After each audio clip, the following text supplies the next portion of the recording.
This program is brought to you by Emory University.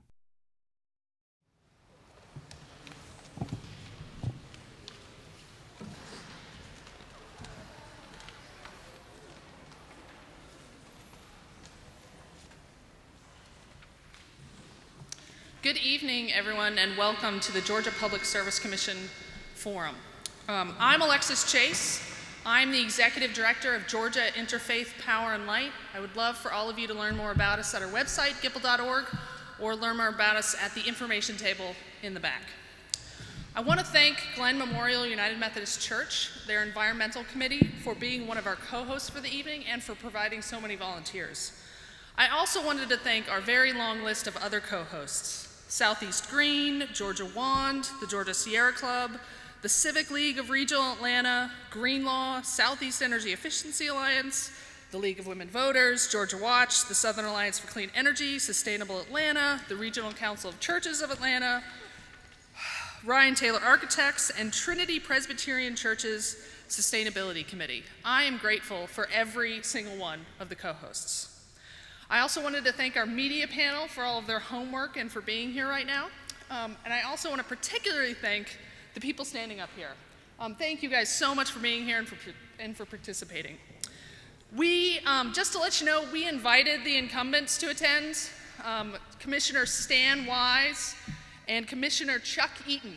We invited them to be here. They say thank you so much for the invitation, but they were unable to attend.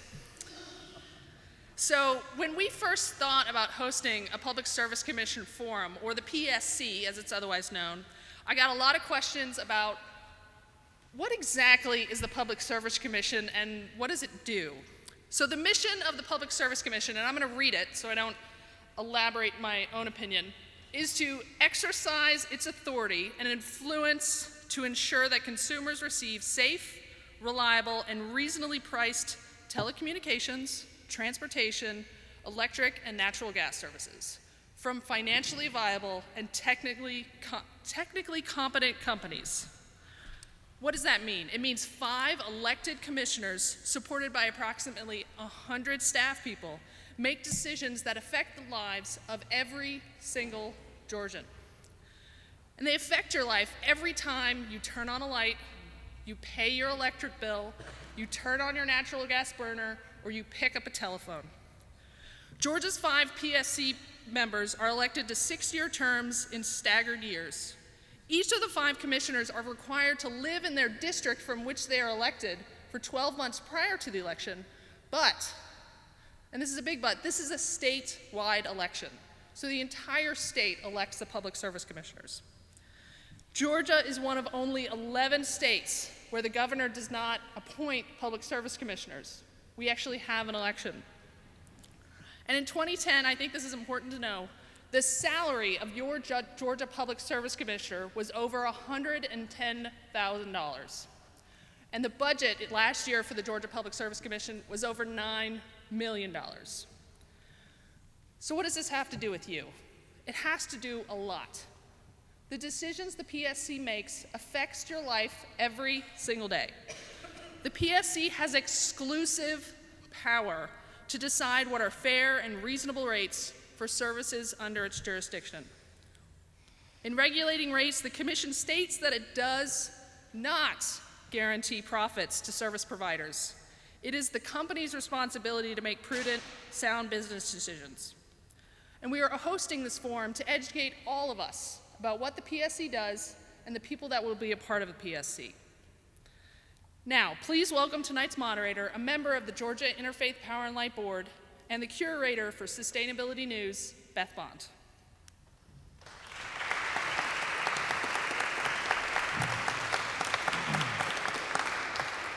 Thank you for that warm welcome, and let me tell you a little bit more about Southeast Green, which is where I am the curator of Sustainable News. It is the largest online news site for green and sustainability business news in the southeastern United States. So it was an honor and pleasure to be here as your moderator. Very excited to have y'all here, and I have many friends in the audience, but I would like to remind the candidates that I am a stickler on time. Allison, wave your hand so the candidates know where to look. What we're going to do is we're going to give each candidate an introductory period of 2 minutes, and then our great panel, our media panel, who I'll introduce in a minute, is going to ask questions, and each candidate will have the opportunity to answer each question, and we are not going to have a rebuttal time after that because we don't have challengers. We felt like since this is an educational opportunity to meet the, not the challengers, the sitting Public Service Commissioner folks here, there was more of an educational opportunity and not really to get into debate. That does not mean the candidates are not going to have varying views on what we're going to be talking tonight. So let me introduce our panel, and I ask each panelist to wave their hands. We really appreciate it. We've got some great, very knowledgeable media folks here to ask questions of our candidates. Christy Swartz of the AJC. Christy, if you'll just raise your hand, so thank you. Jonathan Shapiro, WABE, and Walter Jones of Morris News Service. Thank you so much to them. We had originally announced we were going to be streaming this live, and unfortunately there's been a snafu for this, but for anybody who would like to share this after the event, we are going to have video, and you can check out Southeast Green or gipple.org for video if you want to share tonight's events afterwards, okay? All right, so we're going to get right into the questions, and we're going to start with Matt Reid. Good evening. I want to thank Georgia Interfaith Power and Light for sponsoring tonight's forum. I'm delighted to have the opportunity to share my views with GIPL, the media, and each of you. Allow me to tell you a little about myself. I'm a fifth-generation Georgian. I'm a family man with a lovely wife of 34 years, and I have 2 grown daughters. I'm a Georgia Tech graduate and an energy engineer with 30 years of private sector experience. As an engineer, I have worked with small and large businesses all across the state, and I've worked in large coal-fired power plants, I've worked in small biomass facilities, and I've worked in natural gas combined cycle plants. Now, in this campaign, in this race, some have called me a Republican in name only, and I want to make clear that in recent years, and especially since 2008, I've come to realize that the Republican Party provides the platform and direction that Georgia and our country need today. I'm proud to say that as I've campaigned across our great state, my message has been well received by the Republican rank and file, and I've met with hundreds and hundreds of Georgia voters who share my belief that government should be smaller, should tax less, and should encourage competition. My campaign is distinguished by the fact that I will not accept campaign contributions or gifts from lobbyists for the utilities, from the executives of those utilities, or from anyone who does business with the PSC. $0 for 0 gifts. All right, this is in sharp contrast to the incumbent who is my Republican opponent in the July 31st primary, who the bulk of his contributions have come from lobbyists and executives with the utilities that are regulated. I look forward to sharing my views with you as the debate continues tonight. Thank you. Thank you. I just want to add one thing really quickly. There are 2 seats. Matt and Steve are, Matt's race will be ending July 31st. He's in the primary for Republicans. Steve is the Democrat. But instead of trying to have 2 of these kinds of events, we decided to combine it all in one. Steve and Matt are running against Chuck Eaton, and David and Pam are running against Stan Wise. Steve? Thank you. And I want to thank all the hosts as well, too. It's time we put the public back in the Public Service Commission. The commission needs to operate with transparency because the decisions that it makes affects Georgians today and in the future. I'll fight to protect homeowners' rights, and I'll work to reduce homeowners' bills, and I'll make sure that we're making as much energy as we can here in Georgia and creating energy jobs here. It's time the long-term interests of the ratepayers be dealt with at par with the interest of the utility shareholders. I've traveled the state speaking with Democrats, Republicans, and independents who are downright cynical about the PSC's actions. We need an empowered voice on the commission representing us. I will be a common sense, independent commissioner. Funding must be restored to the Consumer Utility Council because the people deserve professional representation. And it's time that witnesses are able to testify in a dignified manner without being interrupted and being badgered. I will work diligently and I will do my homework. For 6 years, I've been involved nationally working on energy security and energy independence by reducing oil's monopoly as a transportation fuel. Energy security means that energy is available, energy is affordable, and it's available and affordable not just for this generation, but for as many generations as we can imagine. We need to meet our energy needs responsibly because we are stewards of planet Earth. On the first 6 days, God created the heavens and earth and Earth's inhabitants. On the seventh day, he rested. That's when our work began.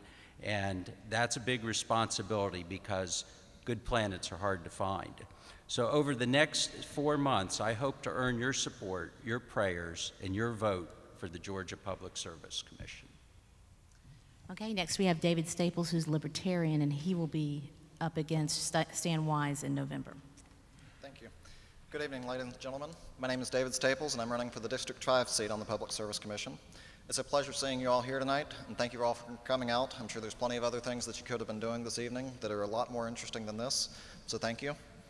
A little about me. I'm a Georgia native. I've had family in Georgia since before the Civil War. I graduated from Parkview High School in Wilburn. I'm a member of Mensa, and I've worked in telecoms, dot-coms, the cable company, and now I work in the manufacturing sector as a geek.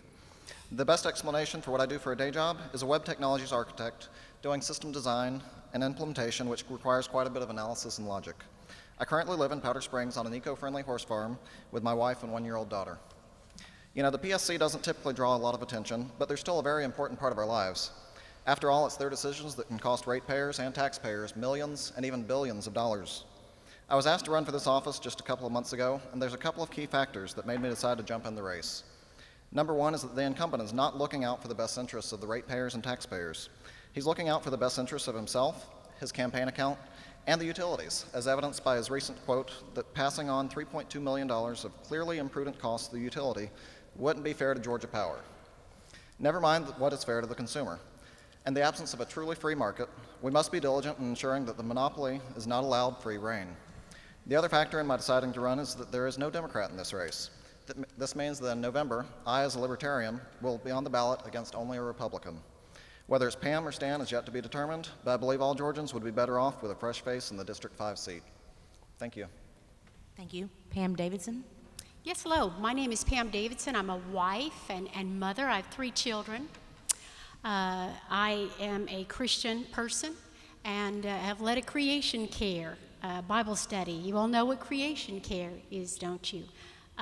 It's good to talk to a group that would understand that at my church. I've been a hospital administrator at Shriners Hospital for crippled children. And I also worked in my husband's medical practice for over 13 years. We had 35,000 patients in that practice and a full medical pharmacy. Lately, I have worked as an energy consultant.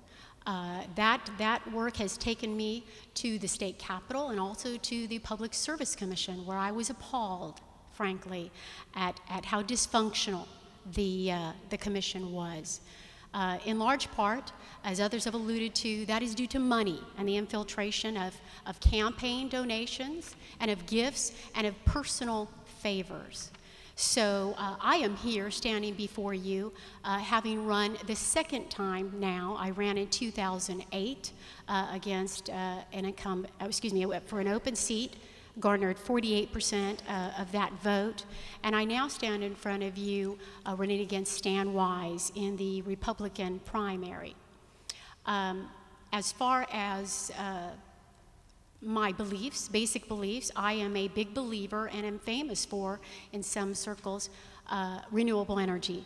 I believe that renewable energy has been shunned in this state to our woes, and that we're on the eve of some federal legislation or federal regulation which will cost ratepayers quite a bit. My opponent has done nothing to bring on renewable energy, and some folks argue that he has done a great deal to stop it. from coming. Thank you, Pam. So that's why I'm running. Thank you. We appreciate it. Okay, now we're going to start for the fun part, the questions. Being a good Southerner, we're going to start with ladies first. Christy, would you like to ask the first question? Okay. While traditional coal-fired power plants clearly have fallen out of favor because of environmental policies, there are other ways of producing electricity from coal with less emissions. Would you approve of any of these types of coal-fired units being built in Georgia? Also, some of these types of coal-fired plants have been known to be more costly than the traditional ones. So, if you do approve of these type of plants, how would you balance the utilities needs while looking out for the ratepayers? And how would the public be able to check up on this plant to take a look at the rates as well as the emission levels? We're going to start with Matt Reid. All right. I'd like you to take just a second to clarify. You're talking about the, when you said the coal-fired plants that other than the traditional means, there's a lot of coal technology out there, and I wanted to see if you could just elaborate just one moment on exactly which ones you're referring to. IGCC or maybe supercritical. Okay, okay. And there were several parts to your question. We want to make, all right, so would I support use of these other technologies, and how would we balance the potential extra expense that would have? Is that the, okay. This is a question that's actually going to be answered by the utilities because they're moving away from coal because of the opportunity we have for domestic natural gas. And hopefully this is a moot point. The natural gas resources that are being developed in America are a tremendous opportunity for the near and midterm to transition away from coal. North Dakota has become our second highest energy producing state because of the natural gas boom. And I think that we're going to see, as in the words of Duke Power's CEO, Duke Power CEO said, they're not building any more coal plants. However, to directly answer your question, I could support the building of coal-fired plants just on the economic basis if they made sense. I really question whether you can make these other technologies as clean as the other alternatives under the current regulatory environment. So therefore, I consider it sort of an unlikely avenue. And how would we justify these costs? I wouldn't justify any cost that was a higher unit cost, a higher life cycle cost than what I expect to see in natural gas and other sources. So if it's not going to compete and pay its way, we're not going to do it, and therefore I think we're not going to do it. Thank you, Steve. I would say that we need to investigate everything, but we need to hold everything to the same standard of accountability for cost, emissions, and secondary costs over the full life cycle of the project. And I don't know about this specific technology that you referred to, but I would just have to say that any project is going to have to meet environmental requirements and be held to the same standards over its entire lifetime. Thank you. David? Thank you. As a free market kind of guy, I tend to kind of agree with these other two that we'd really have to look at the cost of it and the chances of having something that's viable as an alternative to the normal current coal that's as clean as, say, solar or wind or some of the other alternatives out there. By the time you add on the emissions controls to the various different types of coal technologies, it really just doesn't become very viable. So I don't really see too much coal in Georgia's future in the near future. Pam? Yes, coal was king because it was cheap and it didn't matter if you polluted. Coal for right now is not ready for prime time to the extent that we can clean it up and make it affordable. I'm told that there are some trial plants in the state of Mississippi, but those trials have in large part not been successful because of the drag on those plants. In other words, they cost almost half as much of energy to run than the energy produced. But regardless, we're going to have increasing federal mandates on carbon, as we should, and so they're not economically viable to date. Remember some things about coal, folks. Although it is a great source of base load power, its full costs have not been calculated. There's something called, in energy we use a term called externalities, and no one has put into the cost of coal the cost of emissions, the cost of health degradation to the citizenry, and the cost, economic costs of us importing that. Remember that coal, unlike energies that we can produce here, coal doesn't come from here. Coal has to be imported from Appalachia and sometimes foreign countries. So that's why coal to date I wouldn't be in favor of.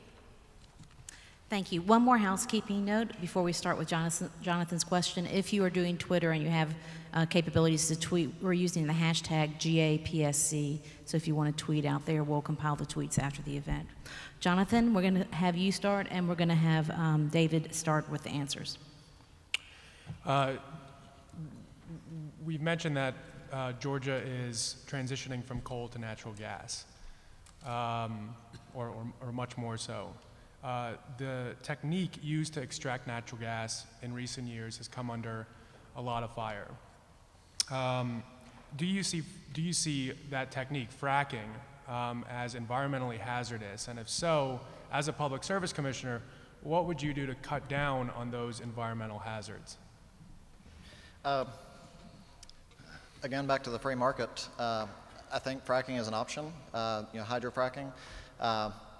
There are ways to do it appropriately, but there are ways that can certainly pollute the groundwater. I'm certainly not a fan of polluting any sort of water. I actually have a well at our horse farm, so I get my water directly out of the ground. And I certainly don't want to be drinking the gels and the silicas and everything that they're injecting into it. There are ways to do it appropriately, but of course there are risks involved as well, and so it's a matter of weighing the risks versus how safe is it to actually get it out. There are other types of natural gas as well, though. We've also got landfill gas, which is also considered a natural gas. That we've got all this trash that's in the ground. It's automatically generating the methane. We might as well make use of that. And that is actually powering quite a few of the trucks that go around and pick up the trash from your house. It powers a lot of the buses in the city of Atlanta for MARTA. So there are certainly a lot of ways to use natural gas without necessarily resorting to the fracking or the hydrofracking. Thank you, Pam. Yes. The jury is out there until the next, the presidential election is won. Obama has really put that issue on hold because it's quite divisive. Really, fracking as a policy causes two things. Number one, water degradation at the well source, especially if it's done improperly, and it's been cited in ground. In earthquakes, causing earthquakes, because they go in with very large rods and, for lack of better words, punch the ground, and it causes instability. So that has to be put against the reported abundance of natural gas and the possibility of lowering folks' bills in traditionally what has been a low emission source. With regard to availability, the primary two investors in fracking technology and in those resources has been Chevron and Exxon, primarily Exxon, and they have been accused of overestimating that resource. So I think the important lesson for Georgia, because about 9-10 years ago we were dependent on a preponderance of combined cycle natural gas facilities, which got us into some trouble when the price of natural gas spiked. We need to be careful to balance our energy portfolio in this state. So I'll be very, very hesitant with natural gas simply for the economic reasons, if not the fracking issue. Great, thank you, Pam. Matt? Thank you. Fracking has become an issue that people are aware of today, but it's actually not a new technology. It's been used in oil fields for a long time. There are stages in oil and gas development where when you first stick it in, the pipe into the ground, if you're lucky, oil and gas come up under their own pressure. The next thing they do is they pump it out, and then the third thing they do is they use fracturing, or what's known as fracking. That's just an abbreviation for a technique that's called hydraulic fracturing. That's been done in oil fields for generations. What's new is that they've found gas in places up in the Northeast, and they're using this fracking technique, and now it's being done in people's backyards instead of in the middle of barren oil fields. That's where the environmental issues have been most recently addressed. And what I believe is that here in Georgia, where we don't actually have the fracking taking place, I believe that when we're using and buying natural gas, we're going to just have to let the market price dictate it. And I think that the controls that are implemented in the area of production will determine the cost, but we can only react to the cost that we see in the marketplace. I'm behind using the marketplace to evaluate natural gas as a fuel and not try to decide this cubic foot of natural gas came from a fracked field in the Northeast in somebody's neighborhood, and this cubic foot came from somewhere else. I believe that if we have the proper environmental controls nationwide, each one will be equal, bearing the external costs that were mentioned a moment ago, and that should guide us. Thank you. Thank you. Steve? Technologically, I think fracking is remarkable that we've quintupled the amount of natural gas reserves we have. It can go a long way in reducing our dependence on foreign oil and transportation, and that's already starting to happen, and it can hasten the transition away from coal to natural gas, which is cleaner. There have been some technical problems. I believe they will be addressed. Right now, the regulations are at the state level. It shouldn't be exempt from normal national environmental regulations, which will even the playing field, the quality of the gas. And it's already had a tremendous effect in reducing the cost of natural gas from $16 a thousand cubic feet to about $3 a thousand cubic feet, which we saw reflected in a reduction in our fuel costs, which was a phenomena of the national pricing of gas, not the work of any one commissioner that took credit for it. Thank you, Steve. Walter is going to ask our next question, and Steve, you'll start with answering. Thank you, and good evening. One of the challenges when looking at setting state policy for renewable energy is that federal policy continues to change. The tax credits and things like that are set to expire this year, maybe get a one-year extension. So as a state policy maker, how should you approach that? How should you set policy in that environment? I'm sorry, Mike. Steve, I'm sorry, Steve. Who starts? I think you're going. Okay. Back to me? No, Steve. Okay. Steve Oppenheimer.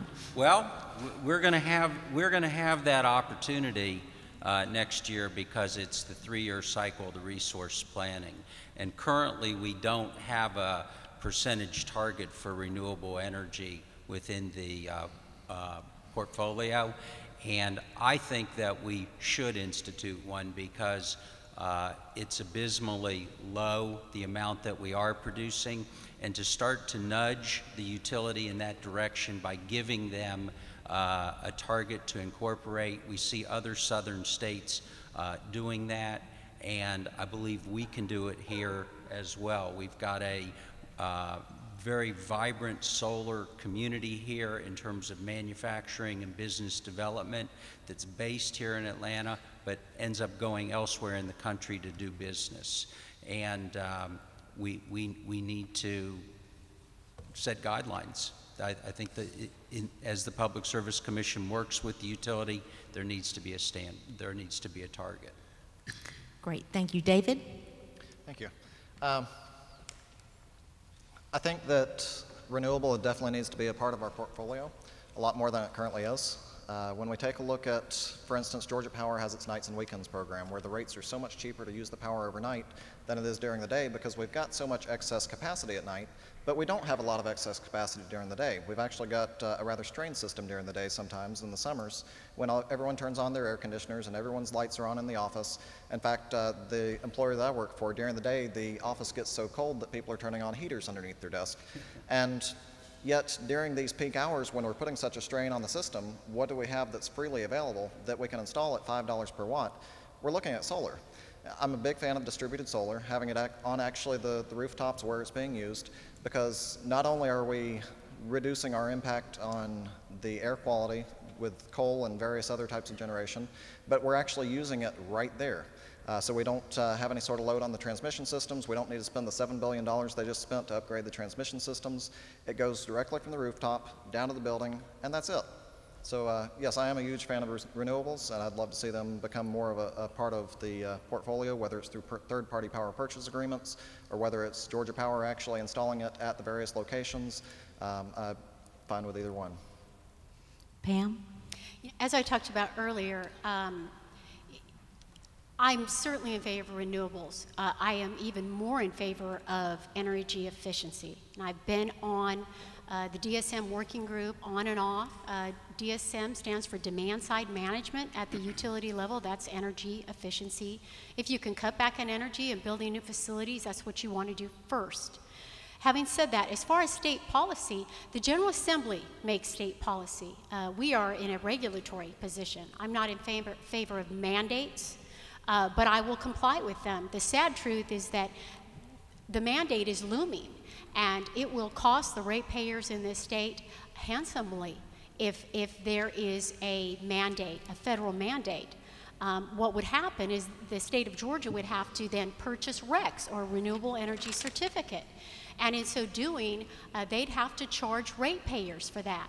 That is atrocious given that the first McCain-Lieberman bill was a bipartisan RPS bill, happened about 15 years ago. Don't quote me on that. But the fact is, we have missed out on a tremendous way to build the economy in this state. If you go past Macon, you're going to see a lot of pine trees there that the pulp and paper industry planted, and we should be turning that into biomass power, clean, affordable biomass power. But we're not, and folks, there's some good reasons that we're not doing that. It's because it's not been profitable for the public utilities as of yet. Thank you. Thank you. Matt? Thank you. Renewable energy definitely has a role in this state. There's things that can be done. I would not support mandates and subsidies for it, but we don't need that. There is a viable solar energy business in this state that can grow if it's unfettered, if it's on a level playing field.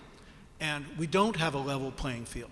I believe Steve mentioned that there is policy at the legislature did not pass this past year to roll back the territorial rule, as it's known, that limits the ability of third parties to invest and help develop solar installations. I believe that the PSC can help in that regard, can lower regulations, and that by reducing regulations, we will see investment in solar leading to businesses, leading to good jobs in Georgia, good jobs in energy. These are jobs as electricians, plumbers, roofers, admin, sales. They're careers, and I think we can do things to encourage that. I'm all for it. Those jobs in Georgia are much better than sending dollars out of state for importing coal and importing gas. Even though they may come from domestically, we might as well keep them in Georgia and not send that money out of state. So that's how I would support renewable and solar energy in this state. Thank you. Thank you. We're going to go back to Christy, and this time we're going to start with Pam on the answers. Some of the current commissioners, as well as executives from the state's utilities, have talked about the need for a national energy policy one that sets clear regulations and requirements for the types of sources for baseload, peaking, and other types of power. Basically, they're asking for regulatory certainty. Again, remembering to include baseload power and all of the available resources, including traditional and renewable power, what would your energy policy look like for the state of Georgia? Wonderful. Well, I would be remiss if I didn't mention that the state of Georgia does have a state energy plan. Purdue ordered that that be done, and it's a very good one. GFA came up with a plan, and if we simply implement that, it had a place for everything.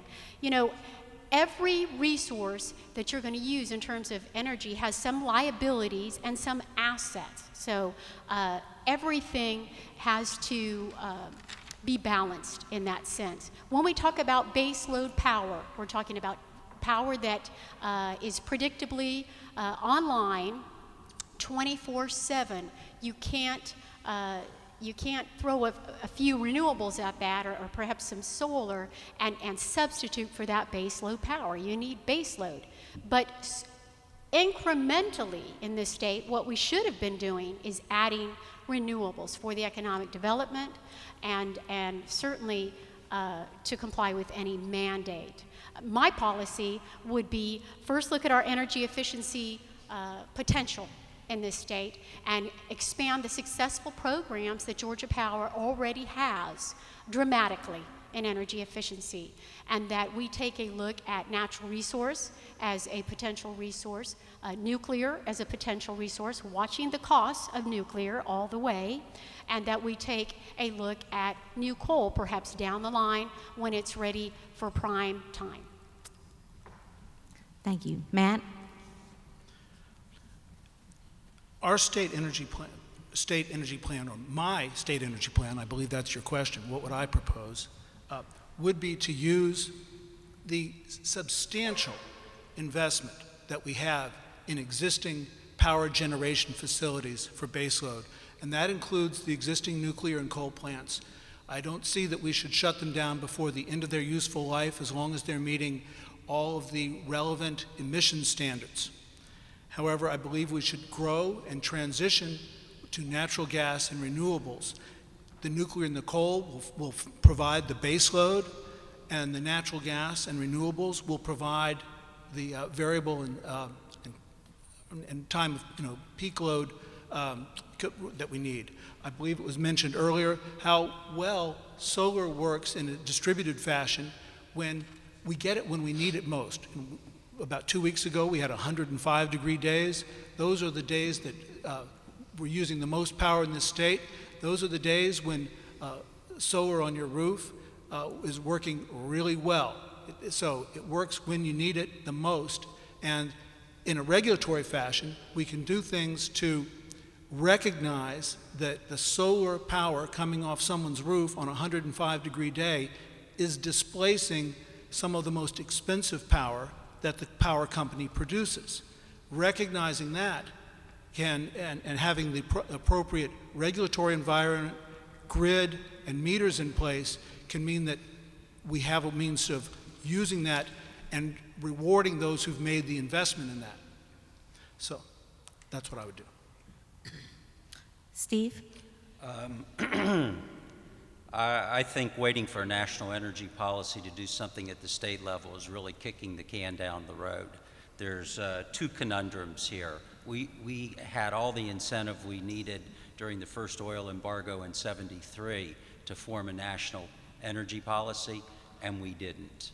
And I don't think that this Congress or the next Congress is going to do it anytime soon, so we can't wait for the guidance from the federal level to take decisive action about what's good for Georgia.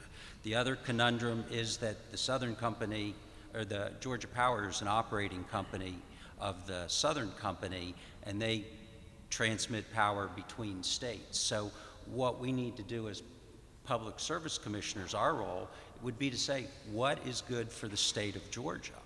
And what is good for the state of Georgia is increasing renewable energy because of the environmental benefits that are coming with it, with the advancement of the technology, the economic benefits that will be there over the lifetime of projects, and certainly not least, but the jobs that will come with it. And also we need to put a major emphasis on energy efficiency. Last year was the first year there was a target. The target was actually met. It was 0.15%. We ought to be looking at a 1 to 2% energy efficiency target over the next few years. And those are things that are good for Georgia, and as commissioners, we need to say what we want that is good for Georgia. Thank you. David? Thank you. As I said before, I think we've actually got quite a bit of baseload power already online. We look at Georgia Power's Nights and Weekends program, and they've got so much excess electricity that they knock it down to 3 to 4 cents per kilowatt. So looking at that, we also look at future generations where we will eventually run out of that. So sitting off the coast of Georgia, from what I understand, from what I had read the other day, we've got about 22 gigawatts worth of wind power available to us that we just have to take advantage of. That wind power certainly is not necessarily an always on, but off the coast it's a lot more on than it is off. Looking back, like I said, with the distributed generation, during the daytimes, 105, 106 degree days, we put a bunch of solar panels on the tops of roofs, let the third-party companies come in, install those if it wants to be, or if Georgia Power wants to compete against them on that basis as well, put solar panels on top of the roofs. We don't have to even invest more in the transmission systems that way, 5, 10, 15, 20 years down the road, because we're producing it right there on site. So I think a good combination of all those is certainly important. But as far as the federal government dictating it to us, I don't think we really need that. I think we can probably do it on our own, and we can probably do it better than the federal government would tell us to do. Great, thank you. Jonathan, you're going to ask the next question, and Matt, we're going to start with you. Well, this is going to build off Christie's question. Well, without a national energy policy in place, would you be in favor of a state renewable, a concrete renewable portfolio standard for Georgia? I mean, many states have adopted versions. Many countries have adopted versions of some sort of renewable portfolio standard. So, would you be in favor of one? And if so, what would it look like? What would you do to push it forward quickly, barring the fact that we don't have a national energy policy? A renewable portfolio standard that just mandated a fixed amount of energy to come from that source is not something I would support. I really want to let the marketplace meet this, but I do think that renewables need a level playing field that they don't have. You can't let the marketplace do its work with the barriers that are in place today. Thank you. Steve? I think that again, I don't think the federal government's going to pass that anytime soon.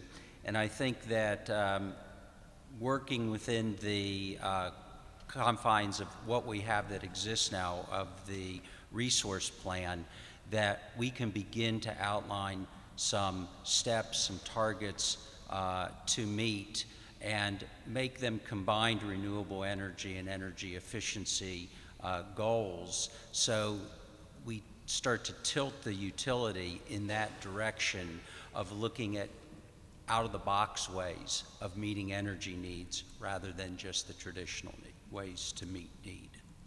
Great. Can you just clarify if that is a yes or no in favor of a concrete standard to push forward with? An RPS. At this point, I would say no, treated in the resource plan. Okay, David? Thank you. I would have to say no, just because when it is concrete, it's not subject to change. So there's always going to be changing prices on the different technologies that are out there. And it really just depends on how long you're talking about it. Is it concrete for a year? Is it concrete for 10 years? Is it concrete for 100 years? We've seen the price of solar technology come down so much that now it's even possible in some parts of the world they're installing it for 2 something a watt. So if we actually set those in concrete for 50 years, we could be missing out on some rather important technologies that could be coming along our way in the next 10 to 15 years or so. As far as other alternatives, things that do need to be a part of our portfolio, even if it's not concrete. Energy efficiency has been mentioned several times, and I think consumers on their own really need to get out there and increase their own efficiency. Personally, at our farm, I've got a number of LED lights. Our riding ring is actually lit at the horse farm that I can run it for 11 cents an hour. I've got security lights outside that are 16 watts each. They stay on all night long. It costs me almost nothing to run. I've got lights that light up my bathroom for a total of 20 watts for the entire bathroom. So there is a lot of efficiency gains that can be made if we just get people to actually take a look at the return on investment for buying these types of LED bulbs and the various other types of energy efficient appliances and everything else. So. Great. Pam? No, I am not in favor of mandates either at the federal level or at the state level, and I don't believe we need them in Georgia to right our energy wrongs here. We can use the IRP or the Integrated Resource Plan, but we should have Georgia Power be ambitious in that plan. I have seen, I think, 4 IRPs since I've been active in energy in Georgia, and they come with a little teeny weeny plan. So I think leadership, frankly, is needed to tell them, no, don't come to us with a teeny weeny plan, come to us with a big plan. If you were to have a mandate, you'd have some price pressures. And I want to share something with you that burdens me greatly because I care about the environment, but I also care about low-income and middle-income Georgians. I care about every Georgian. Between 2003 and 2017, the average residential rate went up $45. Now let's stop and think about that for a minute. You in this room, you may be able to afford that, but there are people on fixed incomes that clearly cannot afford that. So we have to be very steadfast in our energy efficiency and bringing renewables on. But I think that requires leadership, and it requires diligence and holding the power companies' feet to the fire and saying, we're going to do this. Now, I want to remind people that we have a green energy program in this state, and it's voluntary. And nobody signs up for that program. And it's a tragedy, but no one signs up for it because it's overpriced power. Okay? It's overpriced. They're charging too much for it, and I would address that with the company. Thank you. Great. Walter, and we're going to start with David. Several of you have talked about conservation, and of course, the best way to get people to conserve is raise the price. Now, that's hard on your political career. And if you raise it on the business sector, you may chase off jobs. So, would you take any of those options, or is there another route that you would take to encourage greater conservation? That's a great question. We've seen rate hike after rate hike after rate hike after rate hike after rate hike. I think we'd actually probably be hard-pressed to find a rate hike that Stan Wise didn't vote for, actually. I'm sure there's got to be one that he didn't somewhere in there, but with very little access to the information because of the lack of transparency and lack of open government with the PSC, it's hard for me to actually be able to go in there and actually find out how he voted. But I would think that we could probably work with Georgia Power as far as the conservation issues to maybe get them to actually subsidize some of these LED bulbs. We would also look at the state level. From what I understand from someone I talked to a couple of days ago, they said that the state of Georgia is actually the largest consumer of electricity from Georgia Power. We're their largest customer.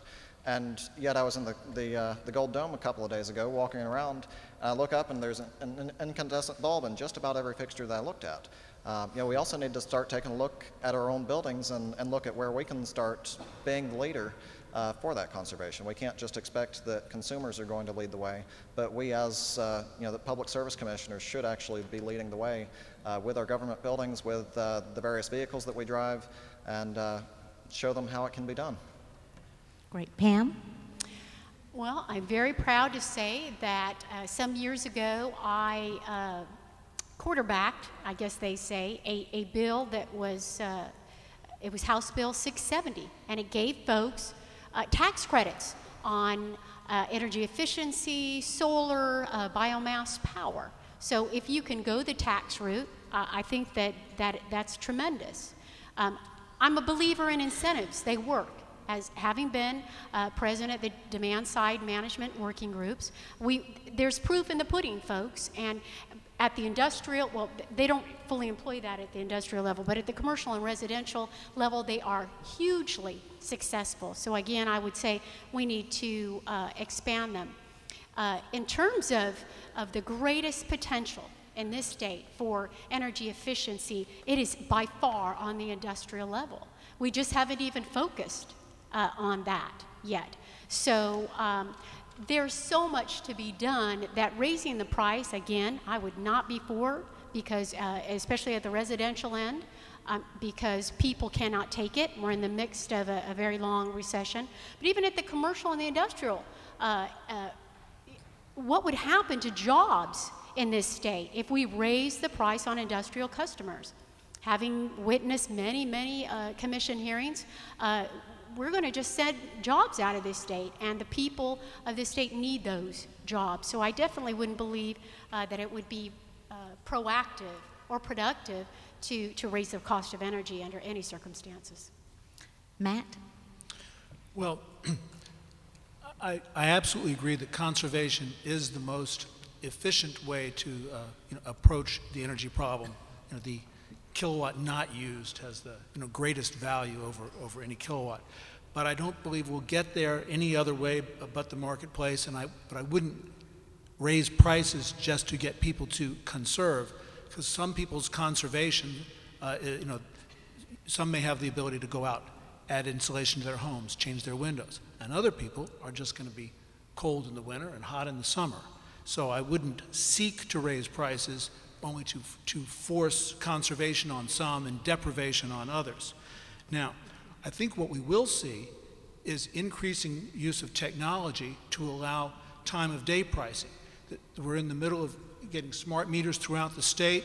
We're going to see time of day pricing come to more and more residences. Right now it's an option that you can use, but I think that's the carrot and stick that we can work with that will help, and people will find soon that there'll be simple devices and simple applications on your iPhone, on your iPad, etc., to control your energy use away from your home. Devices that you'll install, that you've bought at a modest price. It'll be a plug-mounted device that'll have essentially a Wi-Fi connection, and you'll be able to control the energy in your home.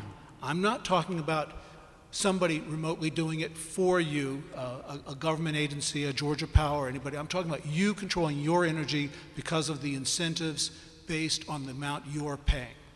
So that's how I would use it. I am market incentive, market-based on my goals towards conservation. Steve? I'm going to come back to the resource plan again. We have to create a high standard for energy efficiency, because, Walter, the price increases are going to come. Every single rider on our bill is going to be subject to increase. We know the nuclear plants are over budget. We know the EPA requirements are kicking in. We know that there are a rate case that's delayed. The prices are going to increase, and the only consumer response is going to be to become more of a conservationist, to make the behavioral changes that some people are already making.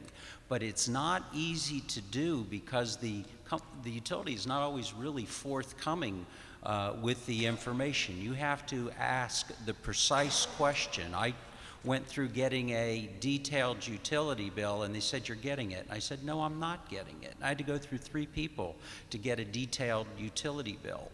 And we need to put a requirement for energy efficiency in there, because I might add, last year when Georgia Power met the target, they spent only about 2/3 of the money that they had allocated to do that. So we need them to beef up the budget for energy efficiency to be able to help the consumers be smarter consumers and make better decisions. And that's going to take education, and that's going to cost money. Consumers aren't going to figure it out on their own. Thank you. We're going to do one more round from the media, and then we'll ask some questions that we had pre-submitted by our co-host. So Christy is going to ask the next question, and we're going to start with Steve. Senate Bill 401 received much more buzz than even the solar community expected. The bill is expected to come back again, and if it passes, it would impact the utilities, the solar companies, and other companies that do utility-related business in the state. As a member of the PSC, you might be invited to the table to help shape this legislation and shepherd it through the legislature. How would you write this policy, keeping in mind it may show up in a form for you to help implement it at the PSC, and trying to balance the pressures from the utilities as well as the solar communities that you may face? Steve. Great question, because I thought the last time that this was before the legislature, the PSC was conspicuously quiet. And the charge is to use your jurisdiction and influence to affect energy policy. And I think that the PSC should have hearings, hold testimony, bring in the best experts, bring in legitimate people from the industry, from other places in the Southeast, and actually render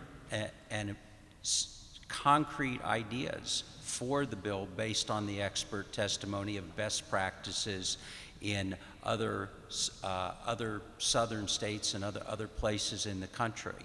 And I think the PSC has to have a more visible role the next time this comes before the legislature. Great. David? Thank you. I think that particular bill is actually a no-brainer, and especially with it being a majority Republican state. They claim to support free markets, but yet they didn't support this bill and pass the bill. So either you are free market or you're not free market. Personally, like I said, I'm very much in favor of the third-party power purchase agreements and would absolutely love to see it legalized. It doesn't open a free market in Georgia for solar to be installed on rooftops, where it doesn't necessarily have to be Georgia Power or one of the particular EMCs, wherever you happen to live within whatever territory. And so it really opens up that market to the free competition.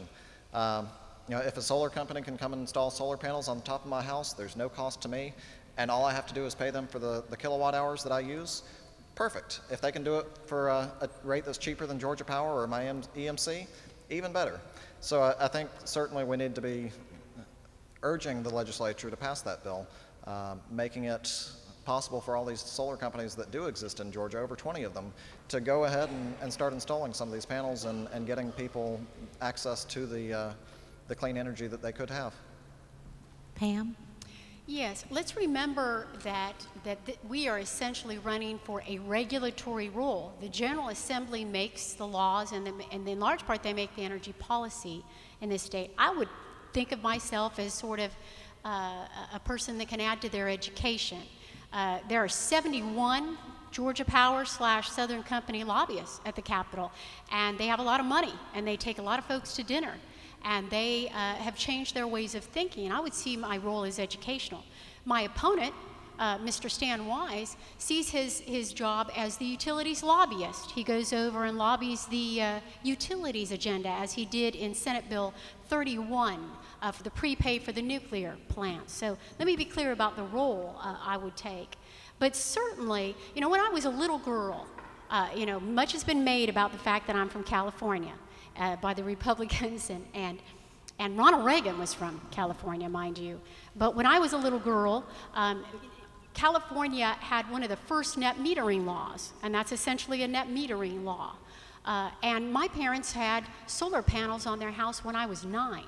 So I grew up with solar and having an open mind. I think the influence of money at the Commission and the influence of money at the General Assembly has blocked something that should have been done 20 years ago, and in other states has happened 30 years ago. But having said that, the devil is in the details, folks. The devil is in the details. There are costs that are entailed. in the transmission. Who pays for what? Who pays for the meter? Who pays for this? Who pays for that? That is a regulatory job, and I would certainly be at the General Assembly making sure that it's affordable for both the power company and for the solar industry. Thank you, Matt. Frankly, as a member of the Public Service Commission, I would be in favor, clearly and openly, of Senate Bill 401, or it's whatever we'll see in the next session. And I just think it's a question, as I've said before, of letting the free market and competition drive energy prices to their lowest possible level. I would support it. I think that power purchase agreements, which David mentioned, are an appropriate way to proceed. I think that net metering is appropriate, and all of these from the bully pulpit of the PSC can be supported and nurtured, and that's where I would stand. I want to get all of you to state your position on what Pam had mentioned, SB 31 on the prepayment, the pre-financing bill on that. And then I want to get your opinion on how the process, from what you've been able to gather since the company has been issued their construction and operating license from the NRC earlier this year, how the process in your mind has gone, and what you would do as a public service commissioner to improve the monitoring of that project. There has been issues very early on of cost overruns so far. Those numbers are a little nebulous right now. Westinghouse and Georgia Power are in private negotiations over some of those cost overruns, and we should learn about those in the next few months. But as a public service commissioner, what would you do, from what you've been able to gather, just as an individual citizen? What would you do to improve that monitoring process going on thus far? But first, just your position on Senate Bill 31, and then move on to your position on the reactors. Pam? Did I mess this up again? Pam? Should I go? Okay. I was definitely not in favor of Senate Bill 31. As a matter of principle, there are people that are going to be prepaying on those nuclear reactors that will never see the energy that results from them. That is unpatently fair. That is unfair, excuse me. That is absolutely unfair, just as a matter of principle. But I think what was egregious, really, in that matter, is that when we talked about the $1.7 billion in the prepay, most of that was to shareholder profit. And I'm fond of saying, and it's true, that my opponent is more concerned about the shareholders on Wall Street than ratepayers in Georgia. I have to come back to the money, folks. It's about the money. And if you have been bought with gifts and with favors and with campaign contributions, you're going to turn a blind eye to everything that's happening there. This is the largest economic development project in the Southeast. And when people talk about a nuclear renaissance in this country, and they tell me, oh, the environmentalists are going to kill that nuclear renaissance. You know what will kill nuclear in this country? It will be costs. And they're going to go up and up and up.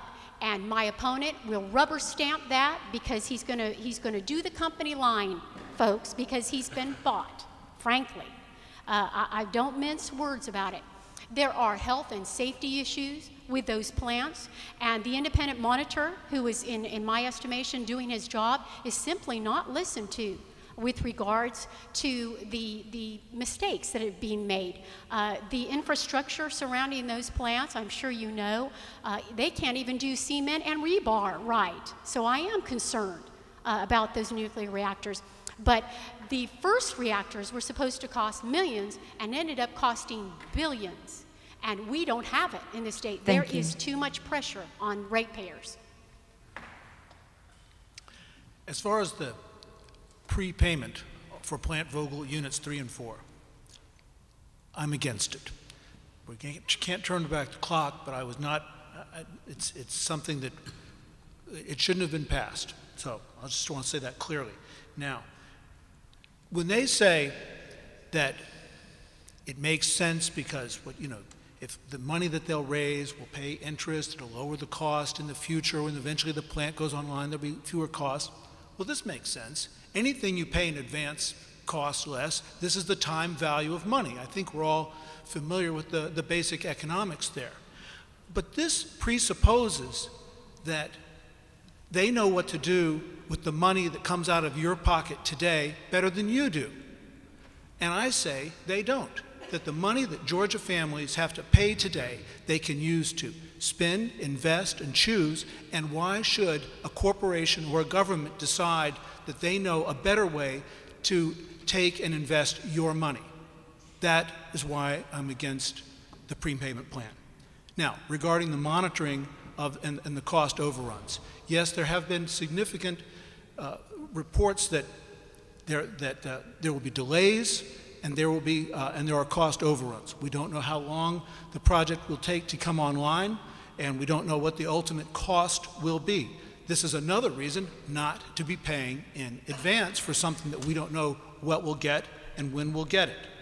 So, as regards the monitoring, yes, the PSC has the resources to monitor what Georgia Power does and spends on. And just recently, a few weeks ago, there was a case brought up at the PSC where a PSC expert witness said we should not allow Georgia Power to recoup $3 million in cost for a recent overrun. And the commission voted overruling their own witness and said, let them have the $3 million in their rate base. Thank you.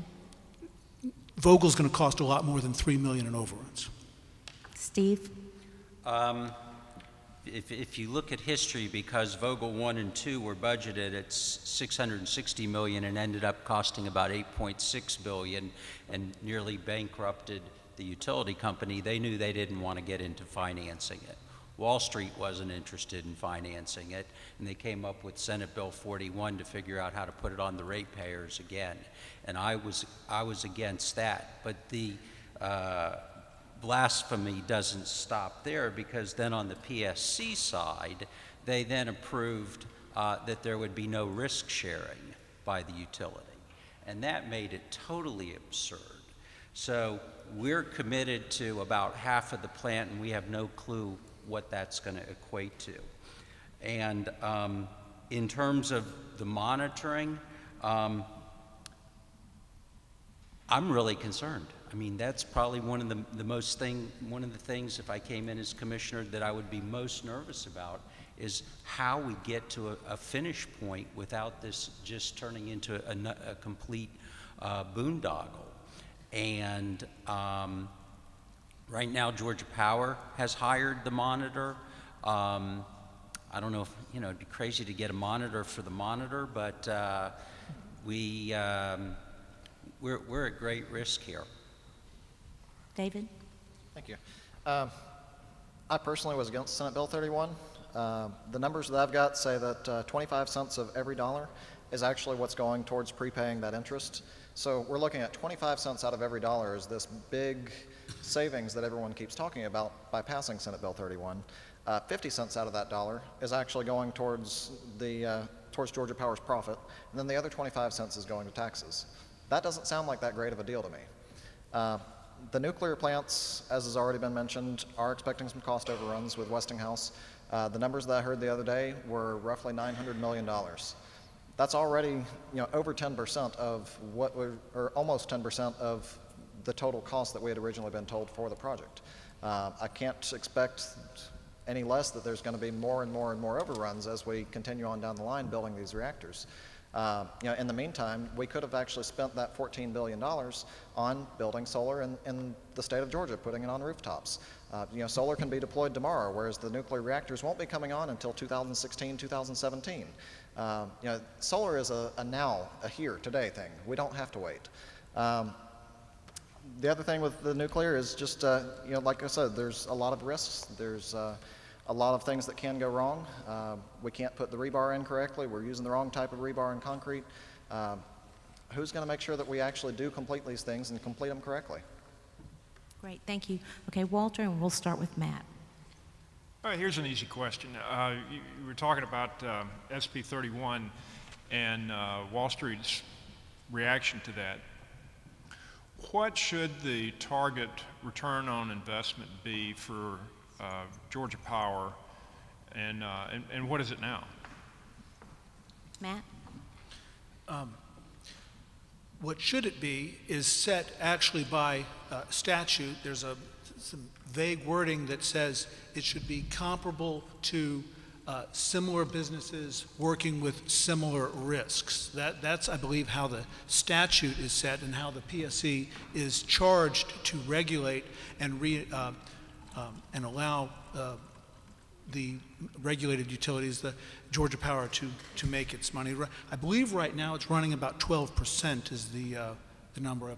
But if somebody's got a can help me there, I think it's 12% is the number.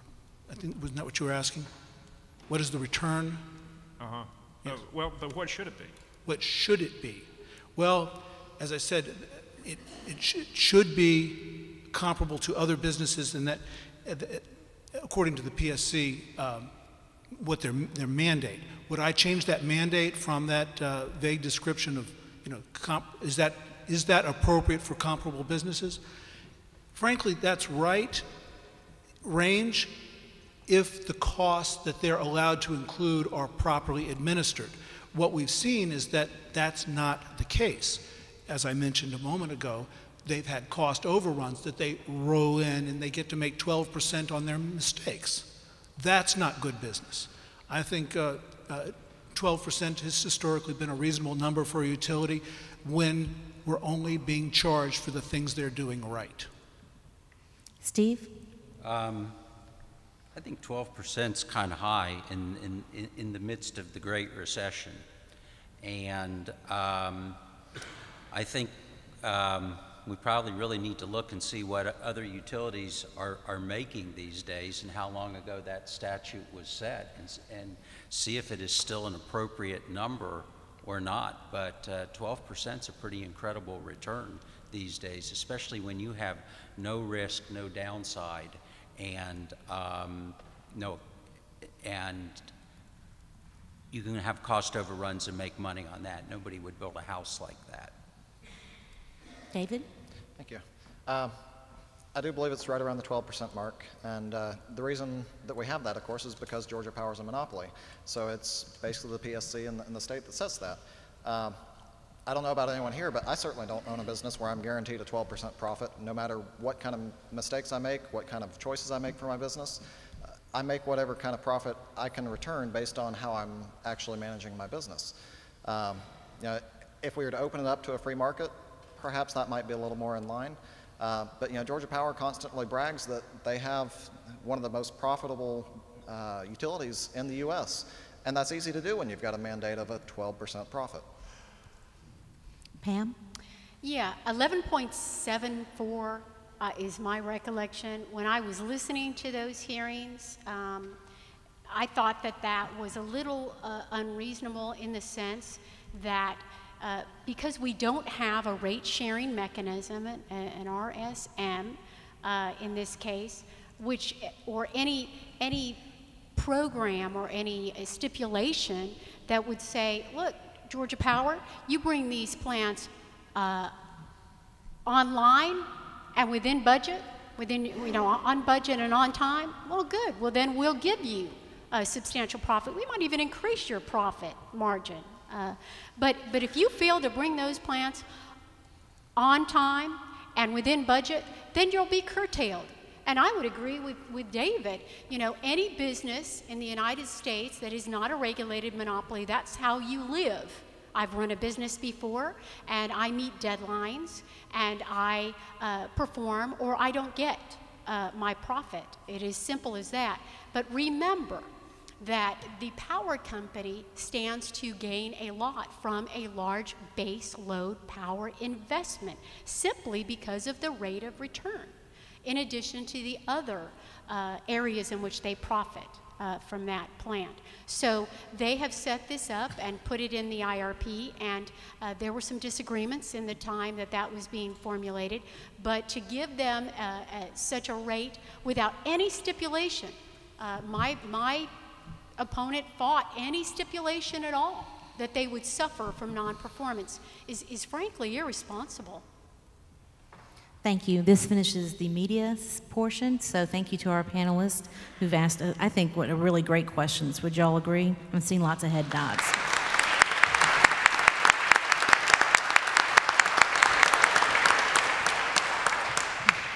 The next portion, we had questions submitted by our co-hosts before the event, so we're going to ask a couple of the ones.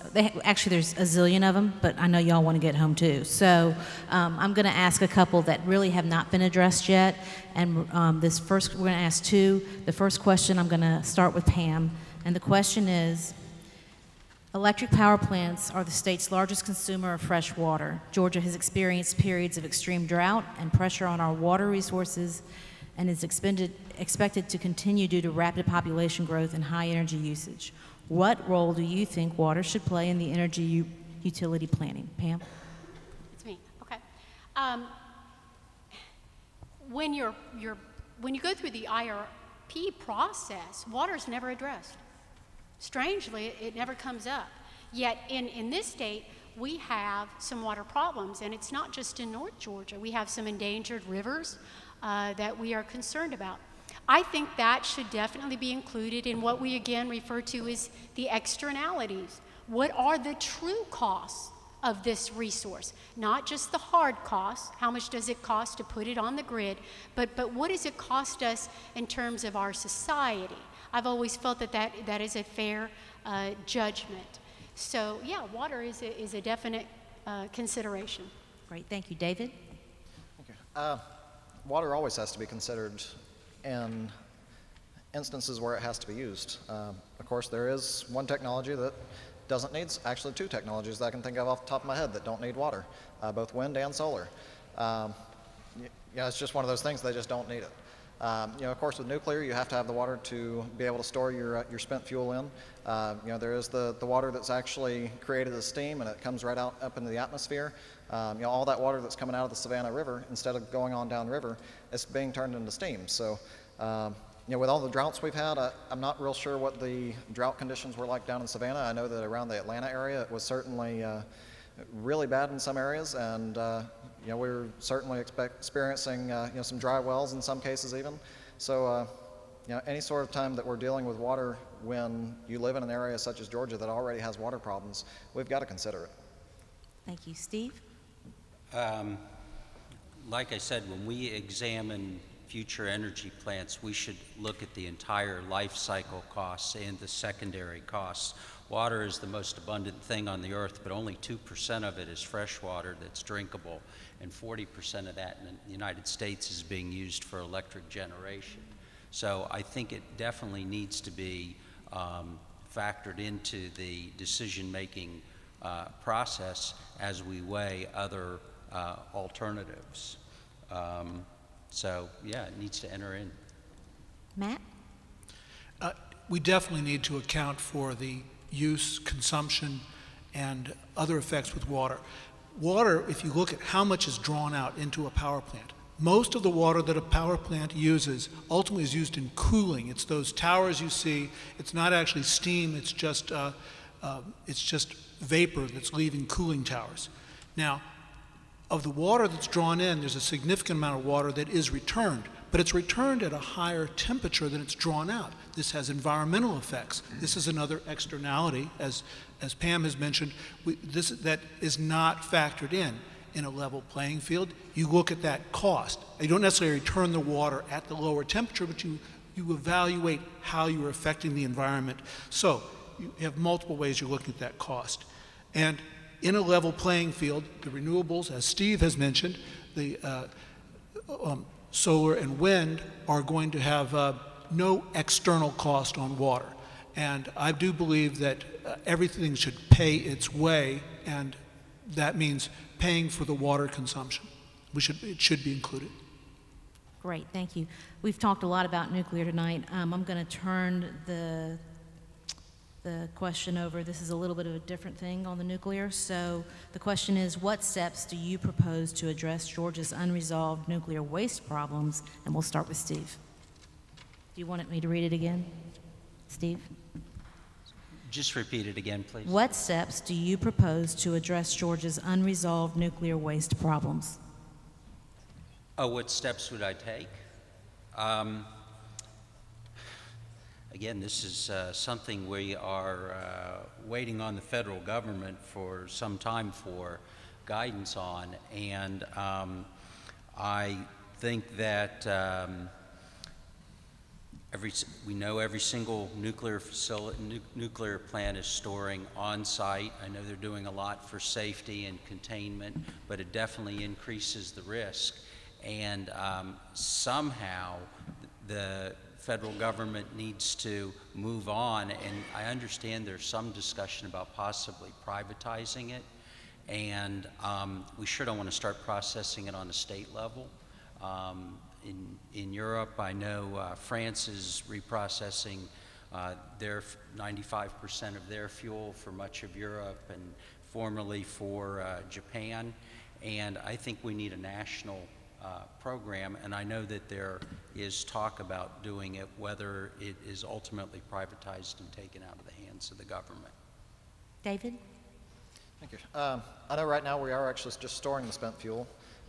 In the long term, I would like to see it actually recycled. From what I understand, France actually recovers 96% of the materials that come out of spent fuel, and they're able to reuse that 96% as new fuel. So you've only really got about 4% that ends up as waste, which to me is pretty incredible.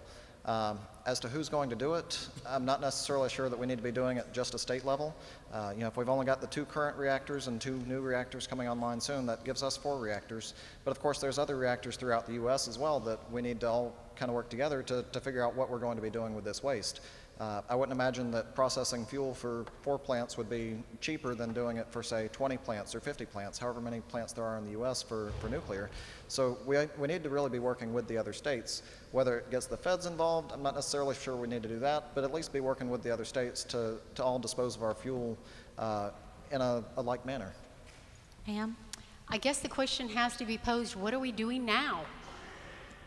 What are we doing now? Does anybody know what we're doing now? It's my understanding that it's sitting here waiting for it to be approved to be moved to Colorado. Okay. Well, you know, first of all, we need to make the federal government come good on its promise. Okay, we have paid into that fund, and so they owe us, quite literally. But second of all, it's my understanding that the buildings that hold this waste are woefully inadequate. And they couldn't withstand, for example, you know, a act of God, per se. So we need to be concerned about that, and what we may be looking at is the building of new facilities. And again, that should have been calculated in the cost of the nuclear plants. Great, thank you. Matt? The nuclear waste issue is going to be with us a long time because it's going to have a national solution. I think we're going to need a national repository. There's been several different bills that have passed nationally to create a repository, and the not in my backyard philosophy has kept them from going through, and so we're stuck with keeping the waste on site.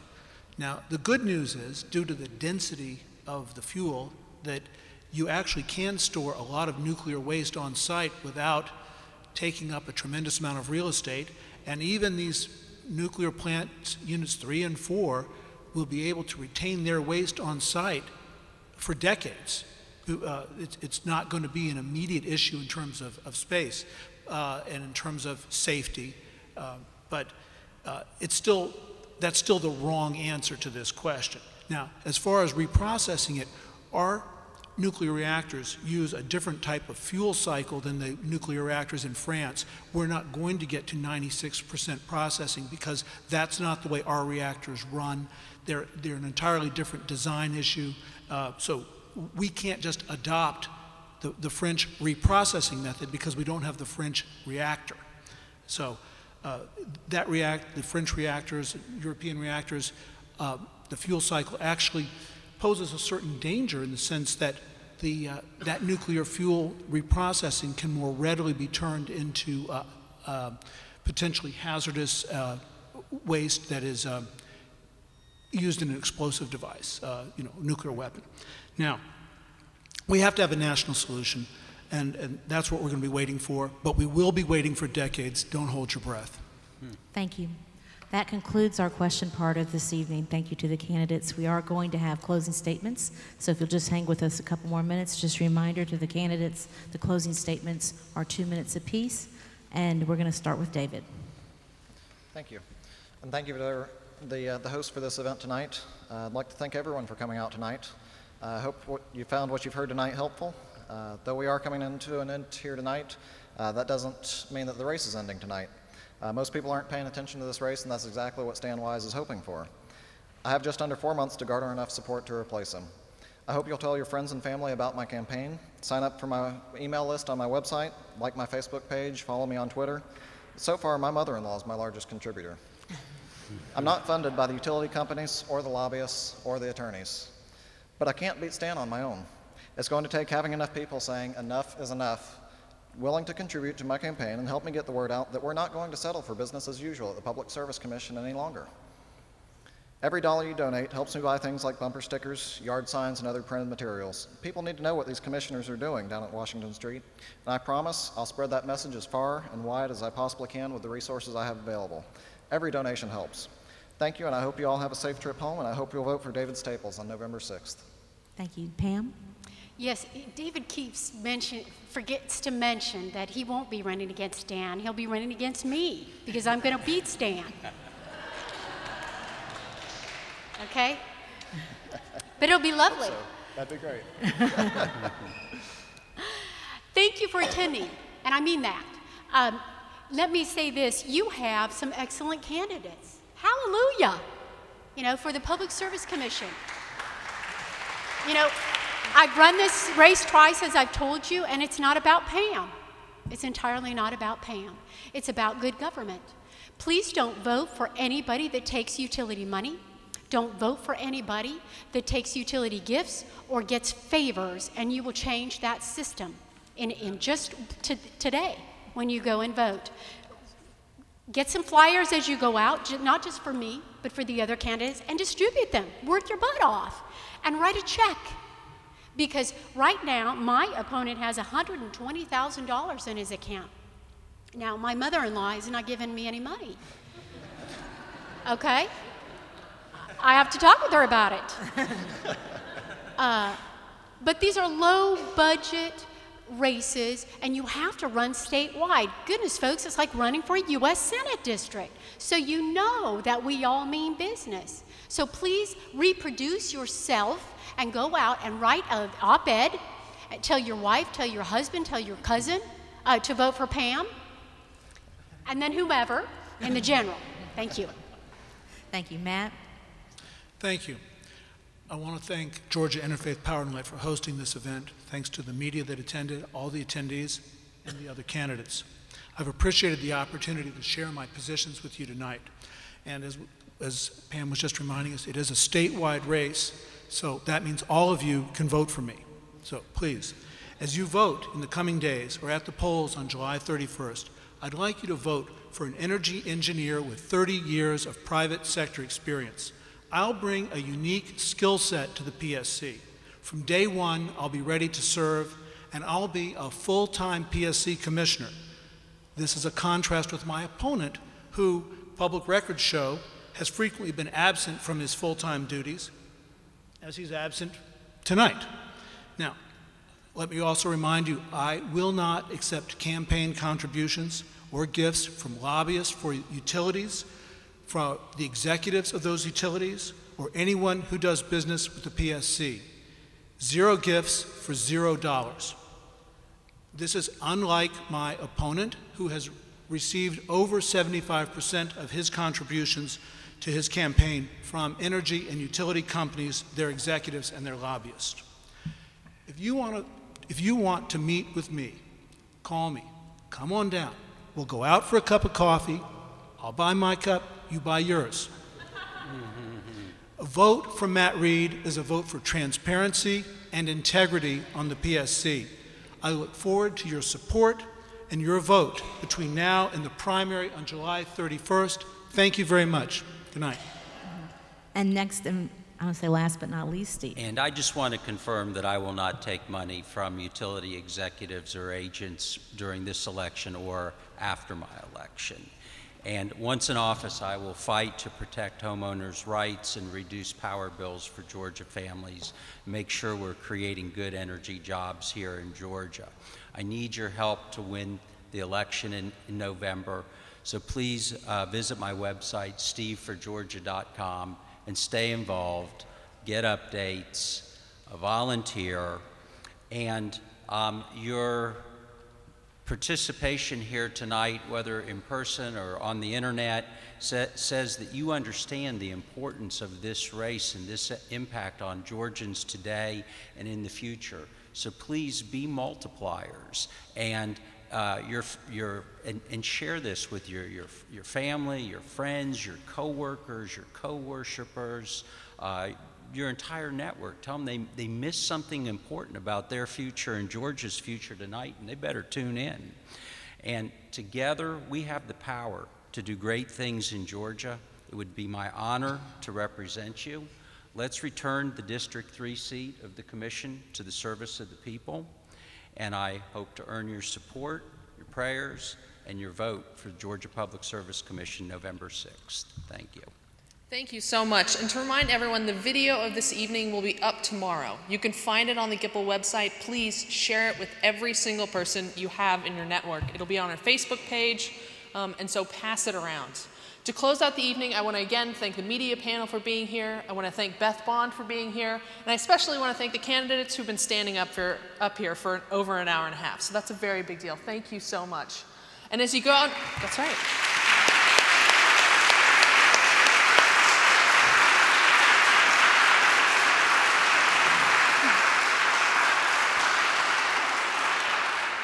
As you go out into the evening, go in peace to love and serve.